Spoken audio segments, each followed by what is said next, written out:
What's the way, gang? Get you with Jamar. We on our grind. So one day, we gonna shine. All right, y'all. Came across this interesting title on Hip Hop Hub YouTube channel, man. It say Roddy Ricch, how social media killed a rap career. I ain't know his rap career was over, but I thought about it. I'm like, hold on, I haven't heard no Roddy Ricch lately. So maybe it is. Is it over? Let's see. Let's check out this video, see what he's talking about, though.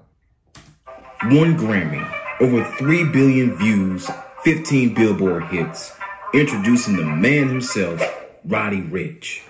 Yeah, I didn't even know he had that many Billboard hits. He got 15 Billboard hits? So what is they talking about? Come on, you can never do enough for people. Let's go. His concerts, a fireball of energy.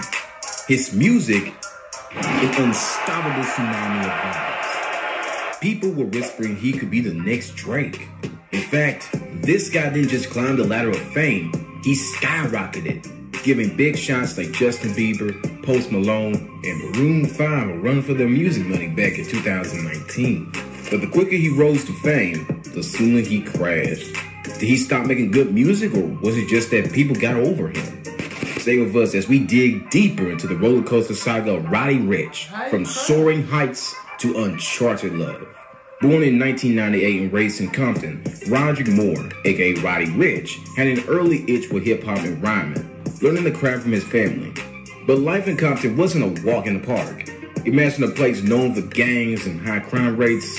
Yeah, that was the backdrop of Roddy's story. He was one of those few who dared to dream bigger than their circumstances.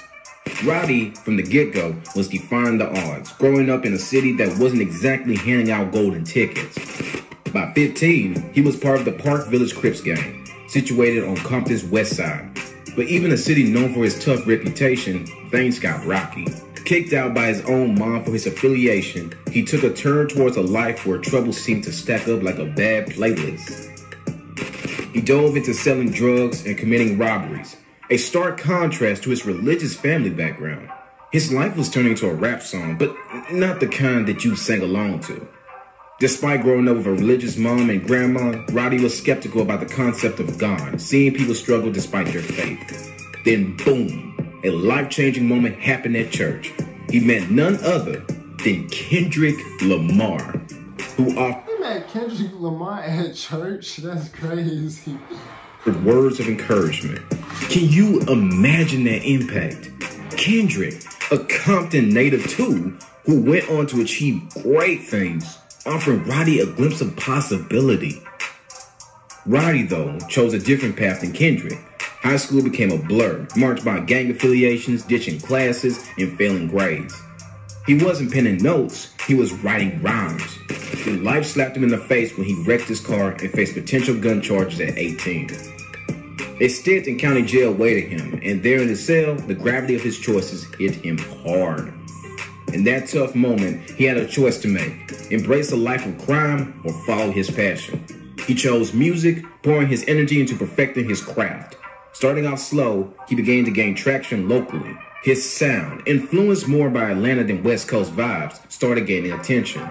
2017 saw a mixtape that changed the game: Feed the Streets. Suddenly, he wasn't just another kid spitting rhymes, he was on everyone's radar. With help from Nipsey Hussle, he got signed to Atlantic Records, dropping hits left and right. The journey was just beginning, but Roddy Ricch was already on his way from the Compton streets to the global music scene. After dropping the Feed the Streets 2 mixtape, there was a track on there called Die Young, and guess what? It had a beat by none other than London on the track, a top producer who's behind tunes for Roddy's inspiration, Young Thug. The song was even dedicated to the late XXXTentacion, a rapper who'd recently passed away. Sad backstory aside, the track was an absolute banger. The song turned into Roddy's ticket to the big leagues. It went double platinum in the US and snagged a spot on the Billboard Hot 100 chart. He was like a surfer catching the wave of success, riding alongside Meek Mill, Mustard, and Nipsey Hussle. Hip-hop heavyweights he teamed up with for hits like Ballin'. But the big showstopper, his debut album, Please Excuse Me for Being Antisocial, dropped in December 2019. You know the song that goes, I just hit the lick the box. Yeah, the box. It's the track that exploded like fireworks. And if you were browsing TikTok, chances are you couldn't escape it. Means had a field day with that catchy ad-lib at the start, and the song spent a whopping 11 weeks at the top of the charts. Roddy even admitted that he whipped up this hit in just 15 minutes. That album skyrocketed too, selling over 101,000 units in the first week. To put that in perspective, even established artists like Lil Durk were putting similar numbers with their albums. And Roddy, he didn't just hit the jackpot. He set a new record for the longest running debut rap album at #1 since 50 Cent's iconic Get Rich or Die Trying. Whoa. By now, you think Justin Bieber and Selena Gomez will be begging their fans to stream their music just to catch up. But there's no stopping the rising star. And in 2020, Roddy scooped up a Grammy for Best Rap Performance. Now that's a flex. But hey, remember how they say too much of a good thing could be, well, not so good? That's where Roddy's ride took an unexpected twist. He had a taste of fame, then took a breather before dropping his next album, Live Life Fast, in 2021. Only this time, the reception was like a lukewarm bath, mixed reviews, critiques, and even a comparison to a sophomore slump. The problem? Well, he set the bar so high, and while he was aiming for a masterpiece, it ended up sounding more like a remix of what worked before. People felt it lacked Roddy magic, that spark that set him apart. Even the sales dipped from the impressive 100,000 units of his debut to a more modest 62,000 for this one. Ouch. Now, Roddy didn't ignore the chatter. He talked about how things didn't go exactly as planned, how the stars didn't align, and how his grand vision didn't quite materialize. But he had this confidence that everything would be okay, that he'd still remain on earner. Yet, he couldn't escape the backlash when he shared a snippet of his song Out of My Mind on Twitter, only to be met with brutal criticism. Memes flowed, comparing him to the likes of Chance the Rapper. And then, Roddy did something quite unexpected. He deleted his Twitter account and wrote an Instagram story that read, "Guess I'm a flop now." The tide had turned. But wait, there's more. Behind the scenes, Roddy was grappling with personal demons. He opened up about his family matters, how the possibility of losing a family member weighed heavy on his mind. His introspection revealed a more vulnerable side to the superstar rapper, and he even admitted to not being as focused on music as he should have been. As he geared up for Feed the Streets 3 in 2022, Roddy took a different approach.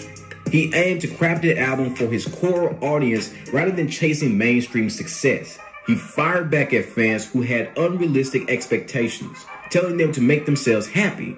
Yet, even with this shift in attitude and direction, his mixtape returns were underwhelming, just landing at the 14th spot on the Billboard chart. The high of success sometimes comes with a risk of a steep fall, and it appears that Roddy was learning this the hard way. His journey, once full of promise, hit some rough patches. Yet, in the midst of this whirlwind, he was finding his footing again, striving to reconnect with his roots and rekindle the spark that ignited his rise to stardom. With his next project, tentatively titled Love Is Barely Real Anymore, on the horizon, the question remains, can Roddy recapture the magic that made him shine so bright? Only time will tell. Yeah, he's still hella young. He's still hella young, you feel me? Obviously, you feel me, like, he's in his young, mid to young 20s, so I think so. I think it ain't over with. I don't know, you know, how social media killed his rap career. It's just his rap career took off too quick. That's all. It took off so quick that people think it's over with. He dropped, you feel me, another album, and it could go crazy. You never know. But comment down below, let me know what else y'all want your boy Jamar to react to next, man. If you're new, hit the subscribe button so you can get the notification for every time I drop a new video. And I'll see y'all in the next